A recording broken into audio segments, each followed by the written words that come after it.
আজ আমি ভারতীয় সংবিধানে নাগরিকদের মৌলিক অধিকার নিয়ে সংক্ষেপে আলোচনা করব। তাহলে আলোচনাটা শুরু করি। সাধারণভাবে বলা যায় যে নাগরিকদের অধিকারগুলির মধ্যে যে অধিকারগুলি ব্যক্তিত্ব বিকাশের পক্ষে অপরিহার্য সেগুলিকে মৌলিক অধিকার বলা হয়।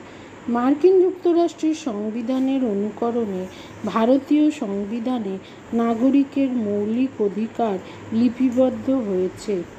ভারতীয় সংবিধানের ৩য় অংশে নাগরিকের মৌলিক অধিকারগুলো লিপিবদ্ধ রয়েছে। মূল সংবিধানে নাগরিকের ৭ প্রকার মৌলিক অধিকার ছিল, কিন্তু বর্তমানে ভারতীয় নাগরিকগণ ৬ প্রকার মৌলিক অধিকার ভোগ করার অধিকারী। ১৯৭৮ খ্রিস্টাব্দের ৪৪তম সংবিধান সংশোধনের মাধ্যমে সম্পত্তির অধিকারকে মৌলিক অধিকারের অংশ থেকে বাদ দেওয়া হয়েছে।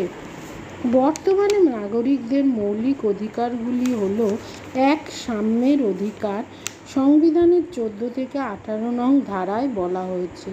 ২. স্বাধীনতার অধিকার, সংবিধানের ১৯ থেকে ২২ নং ধারায় বলা হয়েছে। ৩. শোষণের বিরুদ্ধে অধিকার, সংবিধানের ২৩ থেকে ২৪ নং ধারায় বলা হয়েছে।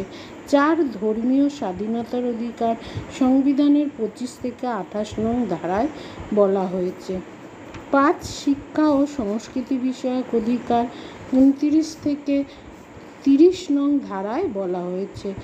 ৬. শাসনতান্ত্রিক প্রতিবিধানের অধিকার, ৩২ ও ২২৬ নং ধারায় বলা হয়েছে।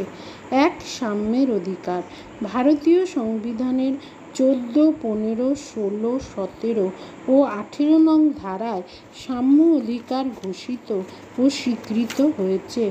সাম্যের অধিকার বলতে বোঝায় জাতি, ধর্ম, বর্ণ, স্ত্রী, পুরুষ, ধনী, গরিব নির্বিশেষে প্রত্যেক ভারতীয় নাগরিক রাষ্ট্রের কাছ থেকে সমান সুযোগ সুবিধা পায়। ২. স্বাধীনতার অধিকার, ভারতীয় সংবিধানের ১৯, ২০, ২১ ও ২২ নং ধারায় নাগরিকের স্বাধীনতার অধিকার স্বীকৃত হয়েছে। স্বাধীনতার অধিকার অনুসারে প্রত্যেক ভারতীয় নাগরিক মতামত প্রকাশ, যে কোনো জায়গায় যাতায়াত, বসবাস ও শান্তিপূর্ণভাবে সমবেত হতে পারে এবং ভারতের যে কোনো জায়গায় সে যাতায়াত করতে পারে, বসবাস করতে পারে। ৩. শোষণের বিরুদ্ধে অধিকার, ভারতীয় সংবিধানের ২৩ ও ২৪ নং ধারায় শোষণের বিরুদ্ধে অধিকারকে মৌলিক অধিকার হিসাবে স্বীকৃতি দেয়া হয়েছে। এই অধিকার অনুসারে মানুষ ক্রয়, বিক্রয়, বলপ্রয়োগের মাধ্যমে কাউকে শ্রমদানে বাধ্য করা দণ্ডনীয় অপরাধ। সংবিধানে তা বলা হয়েছে। ৪. ধর্মীয় স্বাধীনতার অধিকার, ভারতীয় সংবিধানের ২৫, ২৬, ২৭ ও ২৮ নং ধারায় ধর্মীয় স্বাধীনতার অধিকার স্বীকৃত হয়েছে। এই অধিকার অনুসারে প্রত্যেক নাগরিক তার ইচ্ছা অনুসারে ধর্ম পালন, ধর্মগ্রহণ ও ধর্ম প্রচার করতে পারে।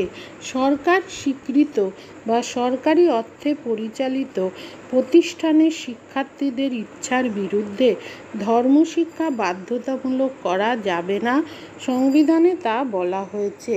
৫. শিক্ষা সংস্কৃতি বিষয়ক অধিকার, ভারতীয় সংবিধানের ২৯ ও ৩০ নং ধারায় ভারতের নাগরিকদের শিক্ষা ও সংস্কৃতি বিষয়ক অধিকার স্বীকৃত হয়েছে। এই অধিকার অনুসারে সকল ভারতীয় তাদের ভাষা, লিপি ও সংস্কৃতির বিকাশ ও সংরক্ষণ করতে পারবে।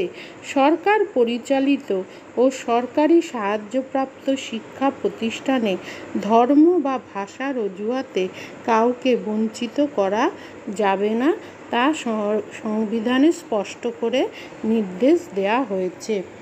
ছয়, শাসনতান্ত্রিক প্রতিবিধানের অধিকার।